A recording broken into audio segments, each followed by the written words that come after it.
हमारी ज़िंदगी में किसी भी लक्ष्य को पाने के लिए एक शब्द का होना बहुत ज़रूरी है, वो है बाय। क्यों? अब मैं आपको एक छोटी सी कहानी सुनाता हूँ। एक गांव में दो बच्चे रहते थे, एक 6 साल का और एक 10 साल का। दोनों बहुत अच्छे दोस्त थे।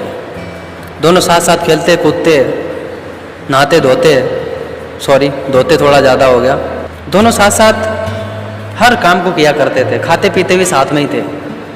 तो एक दिन क्या हुआ कि वो खेलते खेलते जंगल की तरफ निकल गए। जब वो जंगल की तरफ निकल गए तो उस जंगल में एक कुआं था और वो खेलते रहे तो जो 10 साल का बच्चा था वो पीछे बढ़ता गया और उस कुएं में जाकर गिर गया। अब जो छोटा बच्चा 10 साल का था वो इधर उधर देखता है, दूर दूर तक उसे कोई भी नहीं दिखाई देता। तो उसे पास में ही एक कुएं के ऊपर रखी हुई एक बाल्टी दिखाई देती जो कि रस्सी से बंधी हुई थी।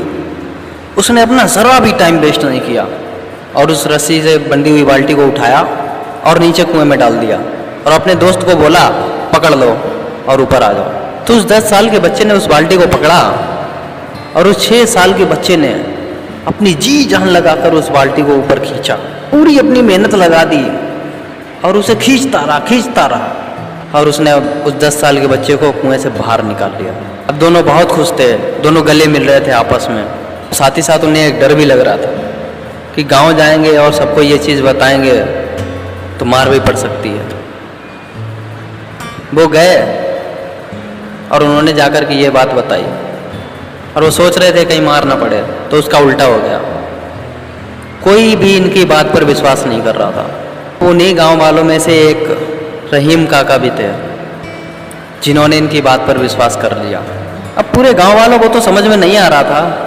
ये रहीम काका जो कि हमारे यहाँ के बुजुर्ग हैं, इनको बहुत अच्छे से ज्ञान है, वो इनकी बातों में आ गए कि एक 6 साल का बच्चा एक 10 साल के बच्चे को कुएं से बाहर कैसे निकाल पाया।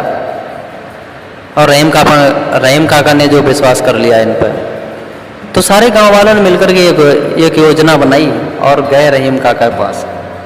बोले, काका मुझे तो कुछ समझ में नहीं आ रहा, आप बताओ कि ये बच्चा ऐसा कर सकता है? तो रहीम काका ने बोला कि बच्चा बता तो रहा है कि वो कुएं में गिरा और उसने बाल्टी डाली और बच्चे को निकाल लिया, सिंपल। तो सब हैरान थे। थोड़ी देर में रहीम काका बोले कि सवाल ये नहीं है कि वो ये कैसे कर पाया, सवाल ये है कि वो ये क्यों कर पाया। इस बच्चे को दूर दूर तक कोई भी ये बताने वाला नहीं था कि तू ये नहीं कर सकता है। कोई भी दूर दूर तक ये बताने वाला नहीं था कि तू ये नहीं कर सकता है, यहाँ तक कि वो खुद भी नहीं। इसीलिए मैंने कहा कि वो ये क्यों कर पाया, इस सवाल में भी क्यों आया, वो ये क्यों कर पाया, क्योंकि उस समय इसे कोई भी ये बताने वाला नहीं था कि तू ये नहीं कर सकता है। कुछ बच्चे ऐसे भी होते हैं हमारे गाँव में, शहरों में, जो करना तो बहुत कुछ चाहते हैं लेकिन उनके पड़ोसी उन्हें नहीं करने देते। उनके कानों में ये चीज़ डाल देते हैं, तू ये नहीं कर सकता, क्योंकि और कोई भी नहीं कर पाया इसे। और कोई क्यों नहीं कर पाया इसका रीजन जाने बगैर आप दूसरों को ये बोल रहे हो कि तू ये नहीं कर सकता। दूसरों का हौसला गिराने से पहले उनके बारे में जान लो और हर समय कुछ भी करने से पहले ऐसे लोगों की सलाह लो जो आपका साथ देना चाहे, ना कि आपको फिसलाना चाहे। आप हर वो चीज़ कर सकते हो जो इस दुनिया में हो रही है, क्योंकि उसे भी करने वाला कोई है जो कर रहा है। सबसे पहले तो अपने आप को बोलो कि तुम कर सकते हो। Thank you so much. Thanks for watching.